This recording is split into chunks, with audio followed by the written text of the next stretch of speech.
views and opinions expressed in this program are those of the participants and do not necessarily reflect the views of BronxNet or the program underwriters.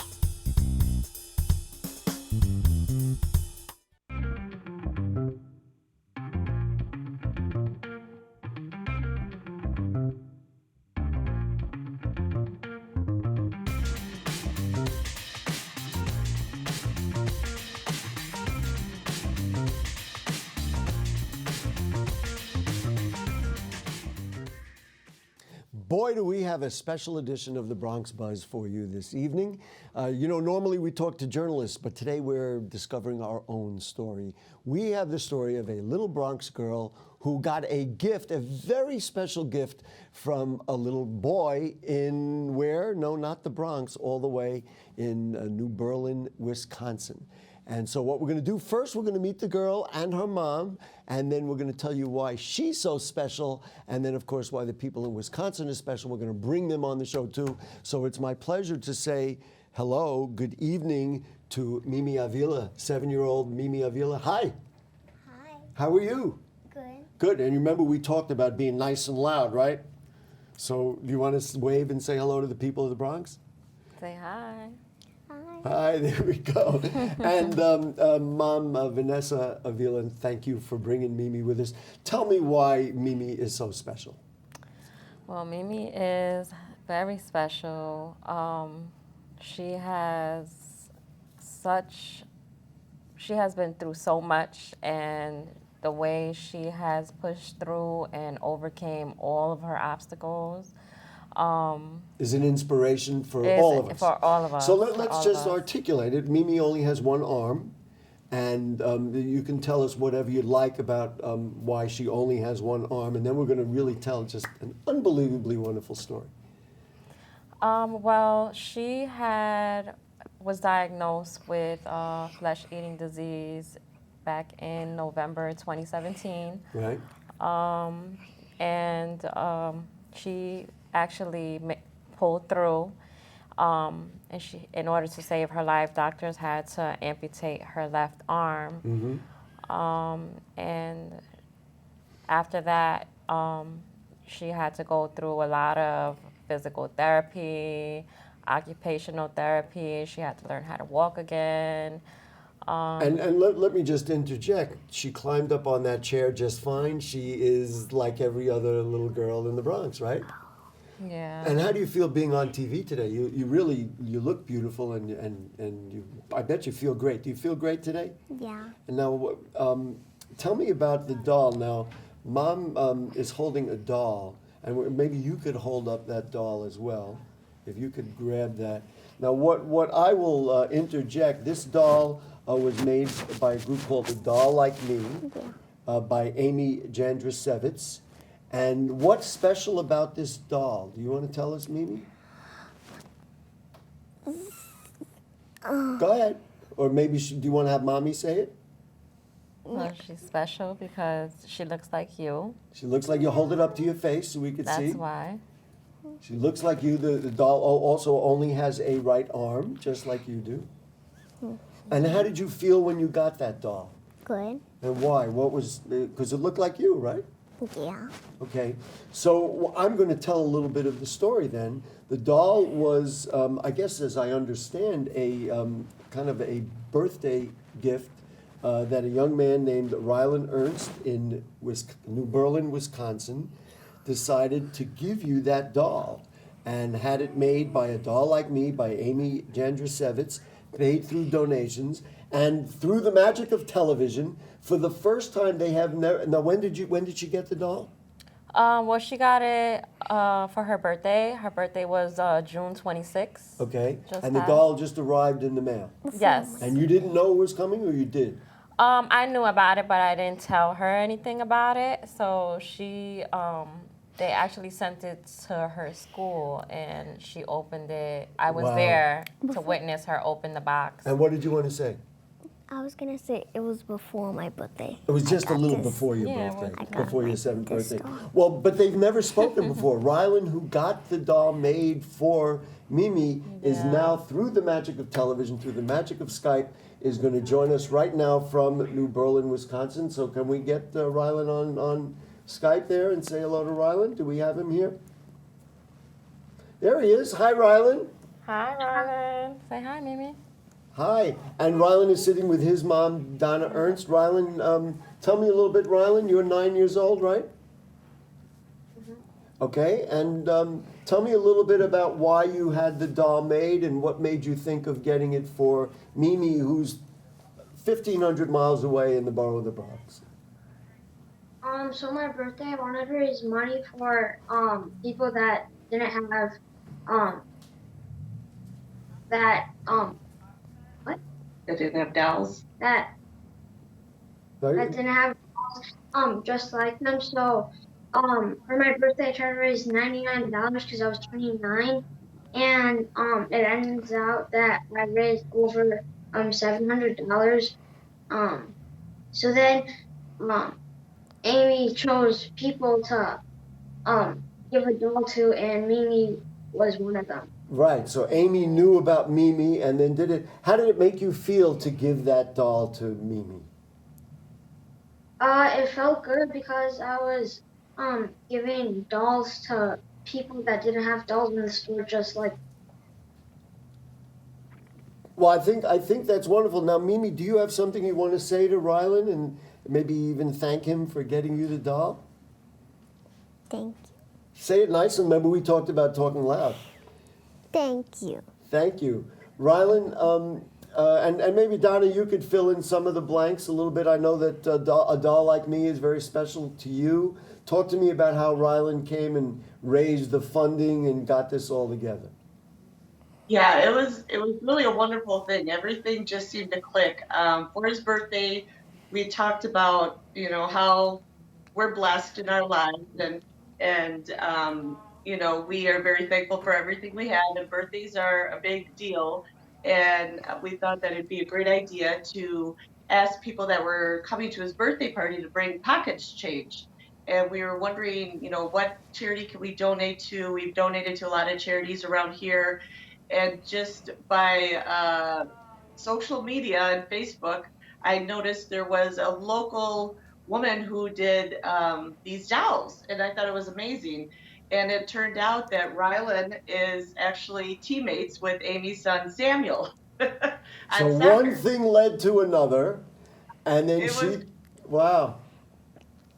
So we just That's decided great. we'll do that. We put the invitation to, everyone bring pocket change. And then I thought, well, why not just put it on Facebook? And to be honest, all the people that donated they're the rock stars. We over, I think $725 is what we raised when we were only shooting 59. Well, So, how much did you say you needed? We just needed 99. Right, and you got over $100, $125. That is just wonderful.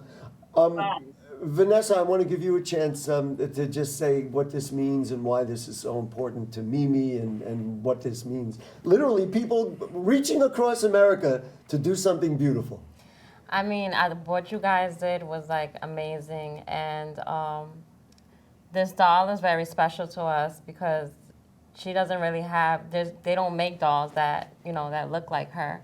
So this is she loves the doll. She sleeps with the doll, and we thank you so much to Rylan. Say thank you to Rylan, Mimi. And you guys keep doing. You guys keep doing what you guys are doing because it really makes a difference.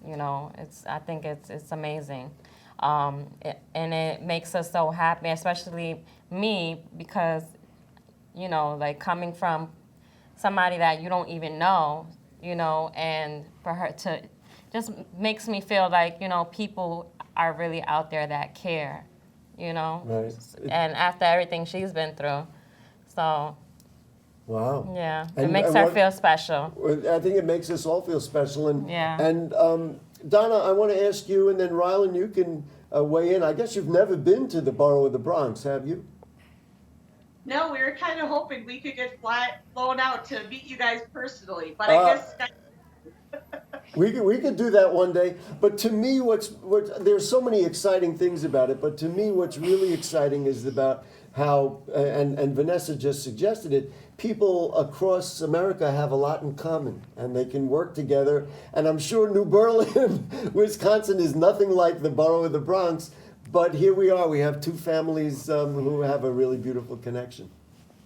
Yep, and I think that's what it's all about. We tell our children, choose kindness all the time. You know, you choose your kindness. And for us, this is just we admire Mimi so much. She is just such a rock star. She's a superhero to us.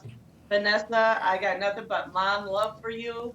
And we're so happy that you were a recipient of the doll. We're very, very happy. That's just so exciting. I want to just see, Rylan, what did you do today? Did you have a big day? What are your favorite hobbies? Tell us just a little something about you.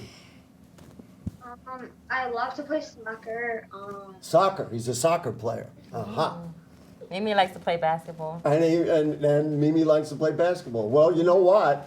We'll probably have you come over here and she'll run and play a little soccer and you could play a little basketball. I think that could work out very well.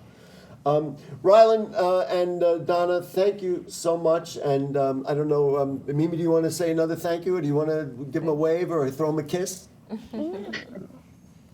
Throw me goodbye, Say okay? goodbye to Rylan. Say thank you so and much. And maybe Precious wants to throw him a kiss. Yeah. Oh. There you go.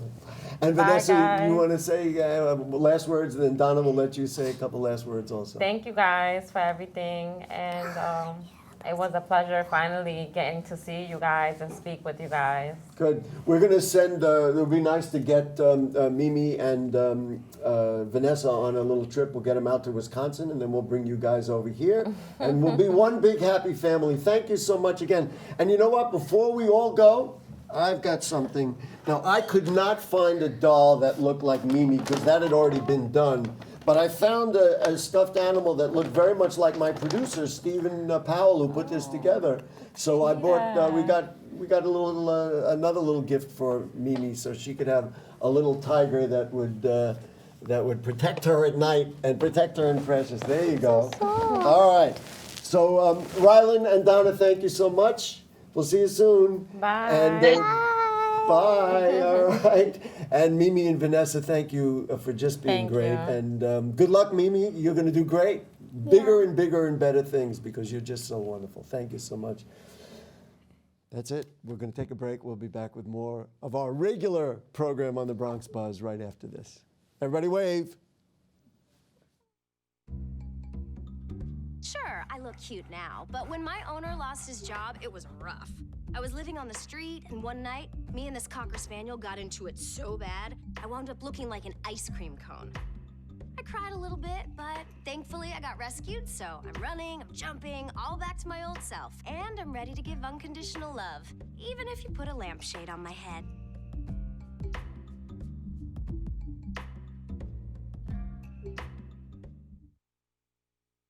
It's not always easy being a dad. Do you have panda asthma too? Does that run in the family?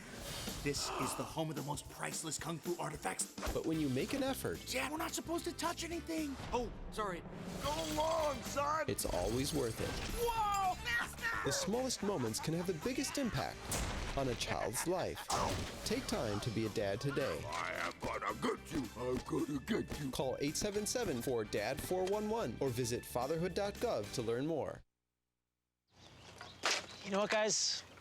There's a lot of tree branches and dry brush over here. We should probably move the bonfire over there.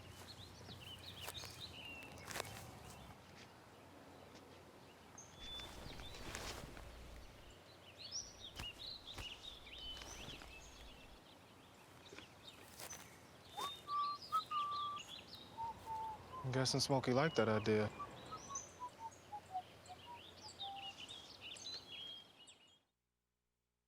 Hey, it's Ava, and this is Tess from Vivo's Do It Yourselfie, where we recreate the hottest looks from today's biggest music videos. After cleaning out our closet, we have a lot of clothes we don't wear anymore. Like this old t-shirt. It's not garbage, it's actually a brand new rug. And to make it, all you need to do is cut, tie, and glue. Cut the t-shirt into strips. Tie the strips into knots. And glue the knots to the bath mat. I love it. Give your garbage another life. And recycle.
Hey, wasn't that great? We really enjoyed that segment, and we wish both Rylan and Mimi very well.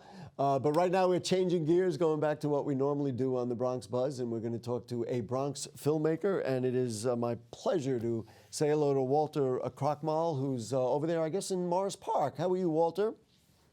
How are you, Gary? Actually, I'm in Lower Manhattan right now, okay. but headed back towards Morris Park. All right, Morris Park, where home is. Walter is the founder and executive director of World Film Cycle, Incorporated. Before we talk about some of the exciting films you're working on, why don't you tell me a little bit about World Film Cycle? Yes, it's Bronx World Film is the organization. Mm-hmm. Bronx World Film is a nonprofit organization I started in 2011. And it's dedicated to art house film. Our motto is art house film for integral human development. It's not just a film project, it's a project that attempts to create communities through film made for artistic purposes, film in which the director, the poet, has the leading voice as opposed to the market. It's a very different sensibility. Used to be what we call foreign film here in the U.S., but it really is a sensibility that comes out of post-World War II Europe, is when, helped the economies of Europe come back up from World War II. And now it's a film as an arts discipline. That's what our focus is. And we have been presenting our winter cycle. The cycle is not a festival. It's actually a roving cinematheque project. We present films in a variety of venues throughout the course of the year. It's not just a once-a-year thing. Mm-hmm. So Walter, let me just jump in here. Yes. To me, and I talk to artists and journalists and filmmakers in the Bronx all the time. This, to me, is a distinctly Bronx-type project where not only do you want to create art, but you want to create art that influences community. Talk to me about what, I guess, kind of agendas there are when you make a film and you say, okay, we've put this together. What are you either trying to say, or are you allowing the films to say that will relate to communities in the borough of the Bronx? Well, to be perfectly clear, I'm not a filmmaker yet. We are right now just a presenting organization. I am a classically trained actor. That's my profession, and I'm also an arts administrator. We are looking for films that have a component of social justice. However, that doesn't mean that we're looking for films that pound you over the head with a message. Right. We're really looking for films that come from the heart, films that are created because the artist has a need to express something that burns a hole in their soul. And that can happen in any genre, so we don't have any restrictions on whether it's animation or fiction or action or drama or comedy. We mix and match. Whatever it is, yeah. Yes. And this is based, you mentioned to me, this is, and what you do is based in Morris Park, and I love the idea that, we have 1.4 million people here. People don't know about all this great stuff that's going on in our own neighborhoods. About how many films have you worked with since 2011 when you began to put Bronx World Film together? I would say our catalog now probably has about 350 films from all over the world that we have presented in the Bronx, in Manhattan, and actually we've gone as far as Honduras, and we're going to be traveling again in 2020. Big news item. I'm not at liberty to discuss that yet, but we are taking films abroad of far distance, and we specialize in art house film coming from Central America, which is the region where I grew up. It's not exclusive by any means, but we are specialized and we give programmatic privilege to films made by Central Americans or on Central American themes. Let's talk about the process. So, because we have many Bronx filmmakers. I mean, there's Bronx filmmaker organizations and all that kind of stuff. If somebody says, "Wow, this is the kind of thing my film might be appropriate for," how do they get? Do they submit it to you, and then do you screen it? How does it work? Well, we have a whole, page on our website that talks about the submission process, which is very easy and very streamlined. But first, it's really to understand what is art house film. What does it mean when we say art house film? That's very important for filmmakers to understand. It's quite a different sensibility from the Hollywood-oriented film, from the somewhat literalist filmmaking mode that is prevalent in the U.S. in commercial film. So what is art house film, and does my film qualify?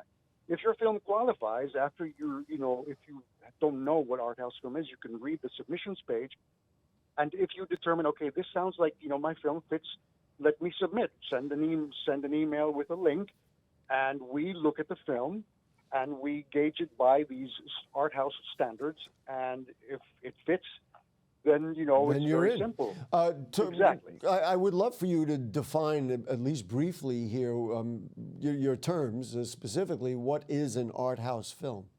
Okay, an art house film is dictated primarily by the voice of the director. In other words, the director has primacy, not the people who provide the financing, and that's why often these films are made with very little money. It's like, look, you got to cut this, you got to put this kind of scene in, this is the kind of story we need, this is the formula. It doesn't follow formulas. It is generally character-based and very much focused on fresh, innovative storyline and experimentation. Mm-hmm. So films that are not seeking to cash in on the latest trend, that's something entirely different from what art house film is. Right. Art house film really is the voice, the intimate, personal style of the director. Well, how you've described it, I think, leads perfectly into the trailer that we've got that we're going to show. It's about a minute long. Why don't you tell me, can you introduce it and tell me what it is? And I got to tell you, I watched it and I was like, these people can really make films. I mean, I thought it was extraordinary. They're extraordinary. You are screening a clip from Thumbelina or from Morovo Carver? I think it's. Do we know? Can you guys know? Then let's just roll it. We'll both enjoy it, and then we'll talk about it right afterwards. So here's one of the films that comes out of the Bronx World Film. Let's take a look. Thank you. Mm-hmm.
Well, there it is, Walter. That is Morovo Carver, as I guess people saw. Morovo Carver by an Australian filmmaker whose name is Elliot Spencer, who traveled to the Solomon Islands to document a dying ancestral craft of wood carving that comes from, the natives of the Morovo Lagoon, which is a UNESCO World Heritage Site. Right. And these are the descendants of headhunters. They have a tradition of carving heads, of carving sculptures in wood. So it's about this dying tradition.